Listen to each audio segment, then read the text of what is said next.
mentioned her head hurting and feeling lightheaded, but the radio hosts didn't seem concerned. Jennifer, I heard that you're not doing too well. My head hurts.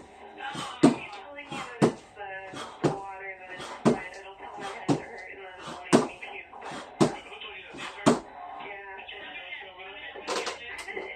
It hurts, but it makes me feel lightheaded, so I'm not sure if I'm just like... This is what it feels like when you're drowning. There's a lot of water inside of you. It hurts. They even joked about how her bloated stomach made her appear pregnant. At one point, a nurse called in warning how dangerous drinking too much water can be. I want to say that those people that are drinking all the water can get bigger when we die for water intoxication. Yeah, we're aware of that.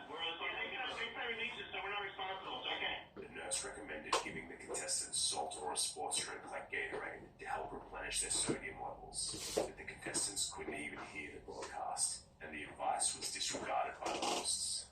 They joked several times throughout the show about contestants dying and how they were not liable because of the waivers that were signed. Hey, Carter, is anybody dying in there? We got a guy just about to die. Okay, make sure you like that we laughed at that. Yeah. Sir, you signed the release. Get the insurance on that, please. At the end, Jennifer was awarded Justin Timberlake concert tickets for being the first runner-up. After the contest was over, Jennifer's head pains worsened. She called her colleague Laura Riots in tears, saying that she was suffering from an intense headache. Laura called Jennifer's mother and rushed to her daughter's home in Rancho Cordova. Jennifer had died in her home just 6 hours after the contest ended. The coroner's report revealed that Jennifer had died of water intoxication. The rapid consumption of water created an imbalance of electrolytes, which caused the brain and cells in her body to swell. The Sacramento County Sheriff's Department announced that they would not be investigating Jennifer's death, as there was no evidence of criminal misconduct. The morning rave show was immediately cancelled, and 10 radio station staff members were fired, including the 3 on-air hosts, Adam Lucas Cox, Steve Mady, and Patricia Trish Sweet. On January 18, 2007, Jennifer's husband, William Strange, filed a long-death lawsuit against the radio station's parent company, Entercom. The trial began in September 2009 in Sacramento. Attorney Roger Drive, who was representing the Strange family, argued that Jennifer's death was completely preventable and that the radio station was well aware that their contest could lead to a death. No medical professionals were ever consulted, nor was there a doctor in the studio on the day of the contest, and several contestants had complained of pain and discomfort throughout the morning. Prior to the contest starting, the hosts even mentioned the case of Matthew Carrington, the 21-year-old college student who had died of water intoxication during fraternity hazing. The hosts used Matthew's death to depict the edginess of their contest and attract more listeners. On October 29, 2009, the jury awarded Jennifer Strange's family $16.5 million in damages and found Entercom Sacramento to be 100% at fault for her death. The KDND radio station was shut down in February 2017. In 1984, PepsiCo introduced a lottery-style promotional campaign to win market share against its rival, Coca-Cola. A 3-digit number and a cash prize amount were printed on the underside of the bottle cap of every PepsiCo drink. Each day, a different number would be announced, and the holders of the bottle caps could redeem a prize. The campaign was a huge success in the United States and South America, and was eventually rolled out in the Philippines in February 1992. The prizes ranged from 100 to 1 million pesos, which was the equivalent to $40,000 in 1992. And was over 600 times the average monthly salary in the Philippines at the time. Every night, the winning number would be announced on the evening news program TV Patrol. The numbers were carefully controlled, and there was a very small number of bottle caps bearing the 1 million pesos prize in circulation. The campaign was hugely popular and a massive success for Pepsi sales. Over the next few months, Pepsi increased its market share in the Philippines from 19.4% to 24.9%. By the time the campaign ended on the 8th of May, 51,000 people had won the smallest prize of 100 pesos, while 17 lucky people took home the 1 million. The number fever campaign was such a hit that it got extended for another 5 weeks. That's when disaster struck. On the evening of May 25th, 1992, hundreds of thousands of people across the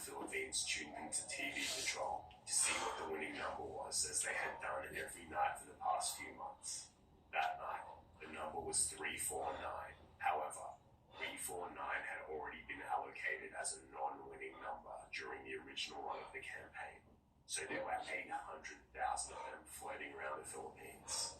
Usually, only a few people would turn up to Pepsi bottling plants to collect major prizes. But that night, tens of thousands of ecstatic people came forward to redeem their prize. Some households even had more than one winning bowl cap. They all thought they had just become millionaires. An emergency meeting was called at 3 a.m. and PepsiCo Philippines executives determined a computer error resulted in the incorrect announcement of the winning number. The following morning, a different winning number, 134, was announced by the newspapers, indicating that that was meant to be the real winning number, but it just added to the confusion. A few days later, it was announced that PepsiCo would be offering 500 pesos as a gesture of goodwill to those who held 349 bottle caps. About 486,000 people accepted, but thousands of people were still demanding their rightful prize of 1 million pesos. Peaceful protests were held outside the PepsiCo head offices and the government buildings. 349 claimants formed organized consumer groups and called for a boycott of Pepsi products. However, the protests escalated and turned into violent riots over the coming months. PepsiCo executives began to receive death threats and dozens of company trucks were attacked, overturned, or burned. On February 13, 1993, a Molotov cocktail was thrown at a Pepsi truck in Manila, and sadly, a school teacher named Anacita Rosario and an unnamed 5-year-old girl were killed, with several others getting injured. In May 1993, a grenade was thrown into a Pepsi warehouse in Davao and killed 3 employees. About 22,000 people took legal action against PepsiCo. 700 civil suits and 5,200 criminal complaints for fraud and deception were filed. A $400 million class action suit was even filed against PepsiCo in New York, but ended up being dismissed. In January 1993, Pepsi paid a fine of 150,000 pesos to the Department of Trade and Industry for violating the conditions of their promotion. In June 1996, plaintiffs in one of the lawsuits were each awarded 10,000 pesos, about $380 at the time. One lawsuit was escalated to the Philippines Supreme Court, and in 2006, it was ruled that PepsiCo could not be liable for any more damages, and the issues surrounding the 349 incident were laid to rest. In 1996, PepsiCo would be embroiled in another promotional campaign gone wrong, this time in its home country, the United States. Pepsi Stuff was the largest promotional campaign in the company's history, and another effort to win market share against its rival Coca-Cola. It was simple. Customers would accrue Pepsi points when they bought Pepsi products, which could be exchanged for items like t-shirts, jackets, sunglasses, bags, and bikes. Pepsi Stuff catalogs and order forms were distributed across the country. The total value of all the merchandise was $125 million. The TV ad for the campaign featured a Harrier fighter jet valued at $37.4 million at the time, and was depicted with a price tag of 7 million Pepsi points. 21-year-old business student John Leonard from Seattle, Washington, saw the ad and decided to test if he could win himself a fighter jet. Initially, he attempted to buy Pepsi products to accumulate the points, but quickly realized that he wouldn't be able to ever buy 7 million cans or bottles of Pepsi. He examined the label on the bottle and noticed fine print that revealed that Pepsi points could be purchased for 10 cents each. He realized that in theory, he could buy himself a $37 million fighter jet for just $700,000. Of course, John didn't have that kind of money, so he turned to his friend, Todd Hoffman. Todd was a millionaire businessman in his 40s. The unlikely friends met on a mountaineering trip in Alaska, where John was working as a guide. They both shared a rebellious and adventurous spirit, and Todd immediately agreed to help raise the money for the jet. With a total of 5 investors behind him, John sent Pepsi a check for $700,000, along with 15 bottle labels he had collected himself. A couple of months later, John received a letter from PepsiCo explaining that the jet was not part of the Pepsi Stuff catalog, and therefore was not able to be redeemed. They explained that the jet depicted in the ad was a joke and solely for entertainment purposes, and returned the $700,000 check. Dissatisfied, John hired a lawyer who who hit back at Pepsi, pointing out that the commercial did not carry a disclaimer about the jet and demanded that they make arrangements for it to be transferred to John, or they would take legal action against them. PepsiCo went to court first to get John's claims to be declared frivolous. John responded by filing his own lawsuit demanding the jet. The case was brought to the U.S. District Court for the Southern District of New York, where John alleged both breach of contract and fraud on PepsiCo's part. In August 1999, Judge Kimber Wood ruled in favor of PepsiCo, and it was found that the jet depicted in the TV commercial did not constitute an offer under contract law. The court also found that any reasonable person would understand that the jet was intended to be a joke and not to be taken literally. Judge Wood also added in her statement, quote, "The callow youth featured in the commercial is a highly improbable pilot, one who could barely be trusted with the keys to his parents' car, much less the prized aircraft of the United States Marine Corps." The court also found that there was no case for fraud as Pepsi never cashed John's check. PepsiCo continued to run the Pepsi Stuff campaign and aired the commercial, but updated the cost of the jet to 700 million points and added a "just kidding" disclaimer. Giving the internet the task of naming something historically hasn't gone too well. These naming contests seem to always get hijacked, resulting in a funny but sometimes inappropriate name getting voted as the winner. In 2007, Greenpeace asked the internet to name the humpback whale that was being tracked in the South Pacific Ocean. The name, Mr. Splashy Pants, won by a landslide, earning 78% of the votes. In 2016, the UK's Natural Environment Research Council famously asked the internet to name its newest ship, resulting in Bodie McBoatface, the popular word. The ship ended up being named after Sir David Attenborough, but its smaller, remotely operated vessel was named Bodie McBoatface. In 2011, the city of Fort Wayne, Indiana, hosted an online vote to name a new government building, and the name of a real former mayor, Harry Balls, was the runaway favorite.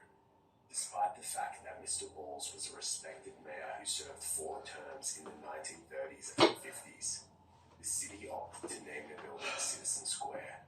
Also in 2011, the city of Austin, Texas, asked its citizens to rename its solid waste department. The majority of votes went to Fred Durst's Society of the Humanities and Arts, after the frontman of the band Biscuit. The city rejected this and decided to use the name that came in second place, the Department of Neat and Clean. In 2009, Kraft decided to ask Australians to come up with the name for its new cheese flavor of Vegemite. The name that somehow had the most votes was iSnack 2.0.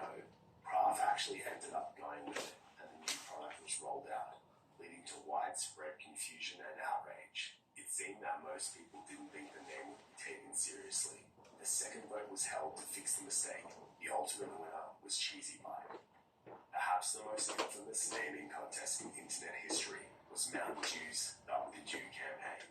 In 2012, fast food chain Villa Italian Kitchen launched the promotion on its website, asking fans to submit and vote for a name for the new green apple flavor of Mountain Dew that would be available exclusively at their stores. It didn't take long for 4chan users to flood the website with suggestions such as Soylent Green, Methane Fenugreek, Hulk Slippy Residue, Pepsi, many granny-centric names, as well as hundreds of others that are definitely not YouTube advertiser friendly. On August 13th, 2012, an anonymous user posted about the Mountain Dew and urged others to vote. Mustache Man did nothing wrong to number 1. The Double Dew website also got hacked around this time, resulting in the addition of a Rickroll video pop-up, as well as a message at the top of the page that we also won't be risking reading out loud. The following day, Mountain Dew tweeted about, quote, losing to the internet, and how they were helping Villa Italian Kitchen handle the fiasco. The website was taken down and the campaign was not relaunched.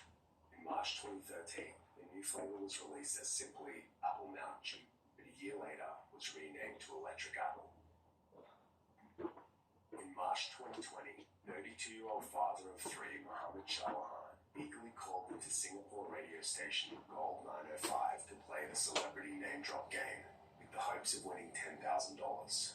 Players had to listen closely to a montage of 14 different celebrities' voices, each with a word of the phrase Gold 905, the station that sounds good and makes you feel good. Over the last few weeks, people would call in with their guesses, while those those listening along would take note of any correct answers and try and piece the puzzle together.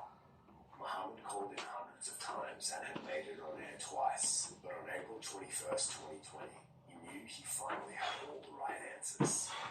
Yes, I think I will win it this time round. Wow, I hope so. Now, I can only play the clip once, so listen very closely. Are you ready? Yes, I am. Okay, here it goes. Go 9, 5. The station Sounds good. here. Okay, have you got the names? Yes. Go ahead. Okay, number 1, Tony Henley. Number 2, Madonna. Number 3, Andy Wheeler. Number 4, Ellen DeGeneres. Number 5, Jim Carrey. Number 6, George Clooney. Number 7, David Bowie. Number 8, Belinda Carlisle. Number 9, Julie Andrews. Number 10, Lionel Richie. Number 11, Stevie Wonder. Number 12, Meryl Streep. Number 13, Michael Bublé. Number 14, Rebecca Lynn. Check with the judge now. Okay, Charlie Han, you got 13 correct names. 13 of them in the correct place. Not bad. Keep working on it. All the best. Okay, sure. Thank you so much. Thank you. Unfortunately, he was still one answer off. On May 6th, another caller, Jerome Tan, made his guesses. Okay, number 1, Tony Hadley. Number 2, Madonna. Number 3, Maggie Wheeler. Number 4, Ellen DeGeneres.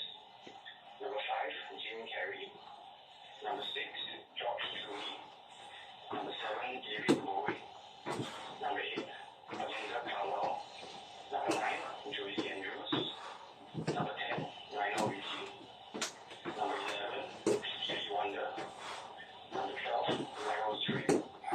Number 13, Michael Bublé. Number 14, Rebecca Lynn. Let's hear from the judge.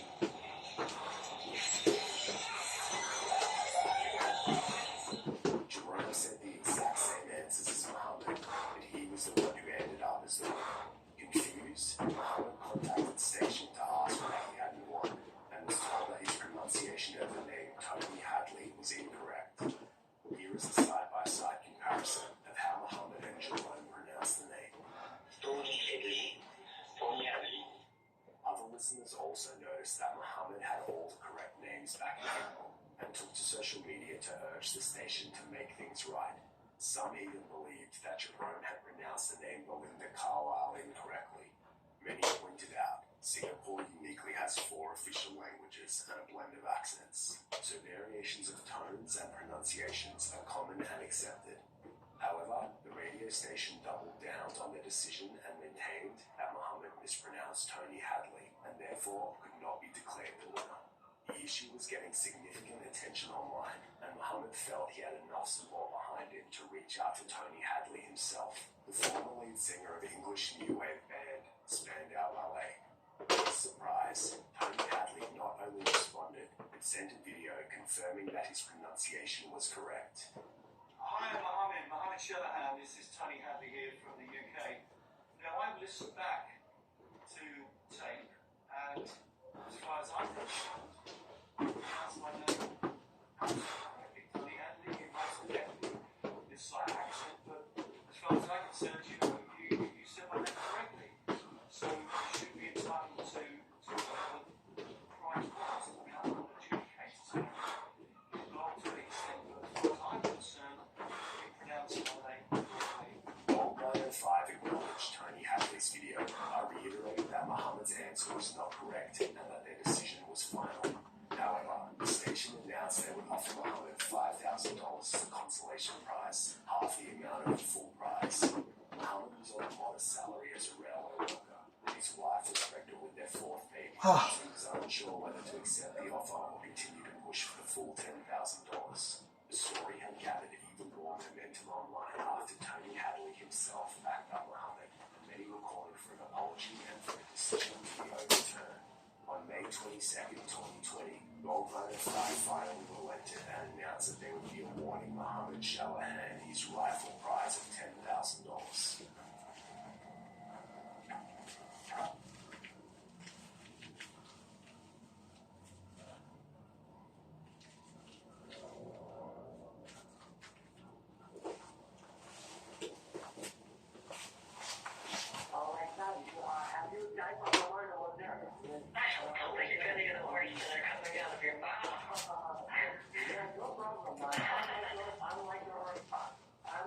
grandson, okay? Yeah. I'm your grandson, no problem. I can tolerate you. I can understand my grandson, okay, no problem. Right. If I can help them out, any day.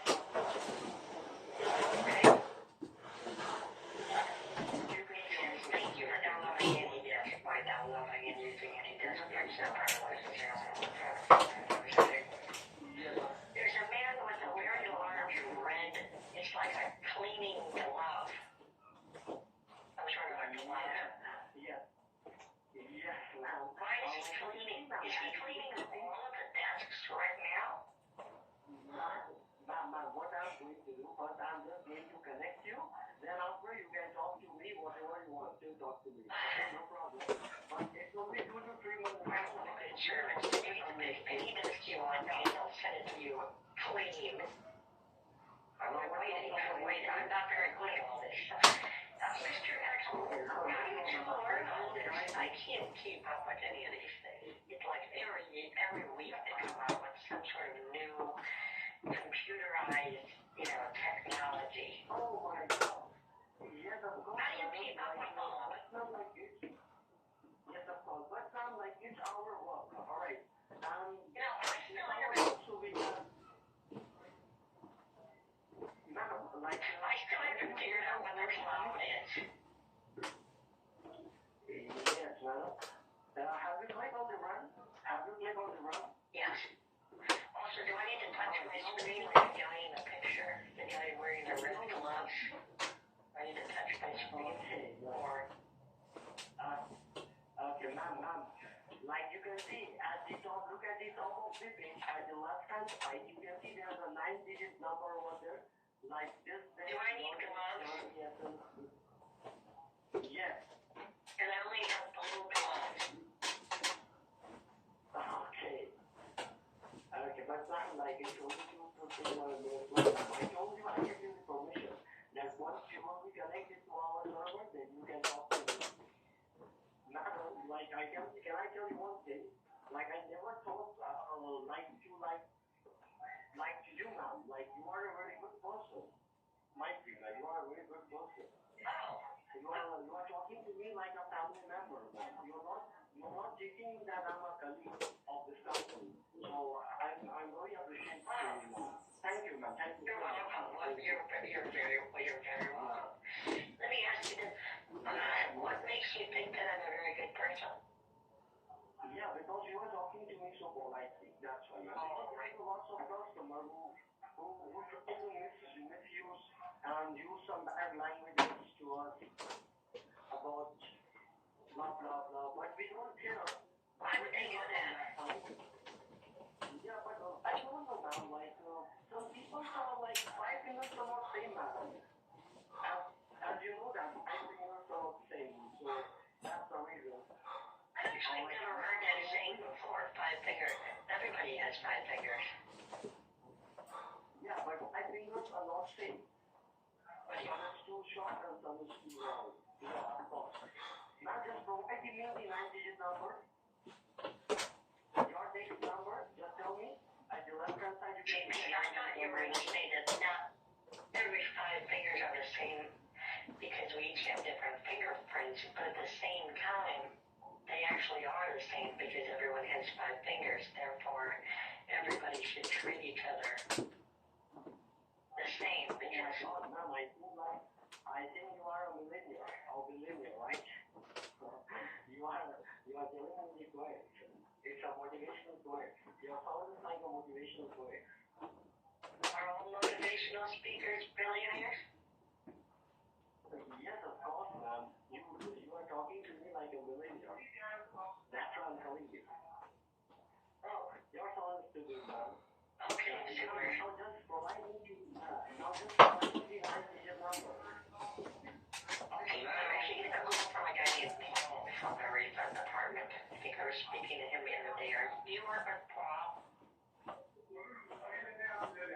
I am not Paul, and he is our junior technician, right? Hold on a second. Let me put you on. Wait. Okay, close. Okay. So, Richard, Don't answer any calls. Just talk to me safely. Paul, Ma'am, just hang up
keyboard.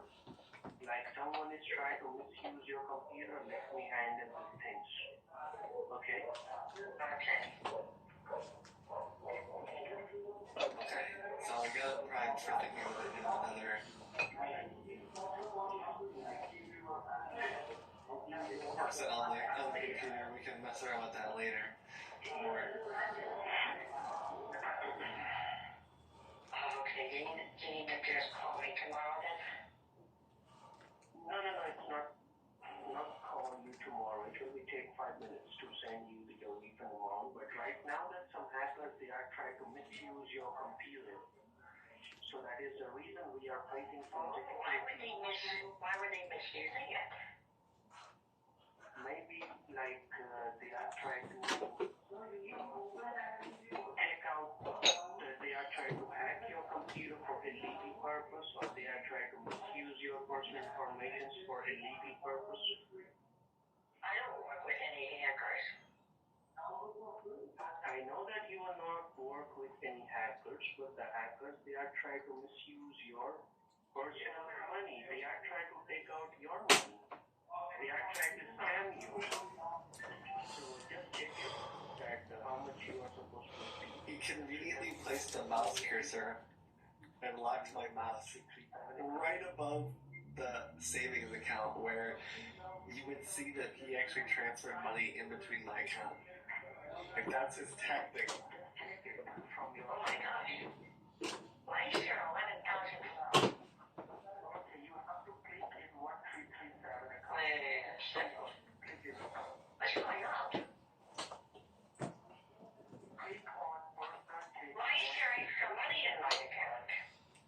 I will be letting you know, but you have to check it that how much you are getting extra, and then let me know how much you are getting extra. It's a $3.99 or Oh my gosh. $900. How much you are getting? $3,999. That doesn't even make any sense.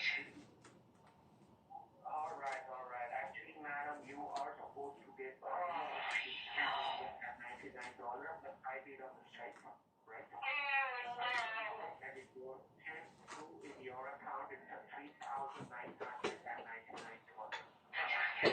So please, madam, help me out. How was there this much money in my $3,999? You were supposed to send me $399. Yeah, but madam, the mistake which has happened from my side, okay, that you are supposed to be which is $399, but the money is credited into your account. Robert, you sound absolutely devastated. I'm so sorry for that, madam, because I did a mistake, and you are the only one person who Gosh. knows for this situation. Right.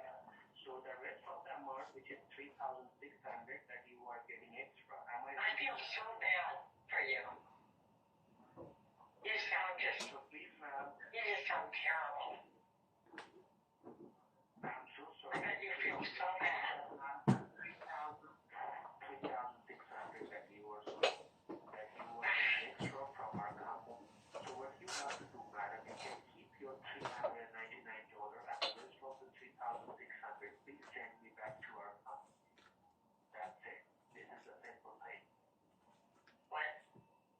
Right. And I will let you know how you will be sending me back the $3,600. First of all, you just simply log out from your account.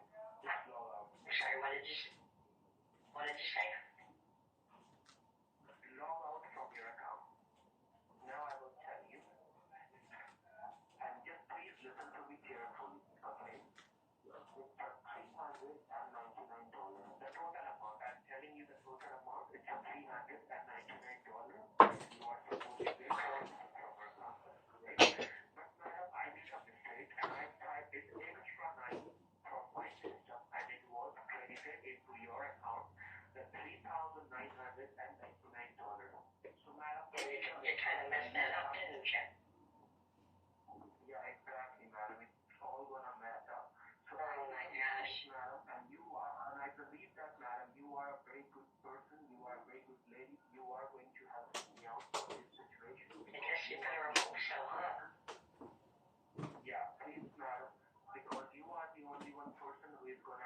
out of this situation, and if you can't even help me out of this situation, then I lose my job. And if I lose my job, I lose my family as well, because my whole family is dependent on me, right? So the thing is, you are the $3,999. He's just like reading a piece of paper. And ma'am, you can tell that if you don't help me, I'm going to lose my job and my family, and no one will love me ever again. And I'm okay with that, though. Is that He's like just reading nonsense. Like he doesn't even believe it himself. I'm just looking up the number for my bank so we can call them. Let me do this, honey. So one of the things that you are able to do, I don't know if you're familiar with any modern like banking institutions or anything like that. One of the cool things that you can do is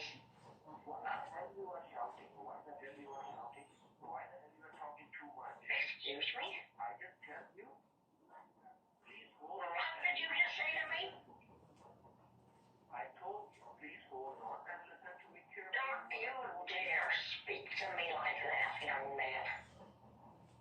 Okay, I'm sorry for that. So now, ma'am, I'm... Don't you dare. Okay, I'm so sorry. I am begging for you.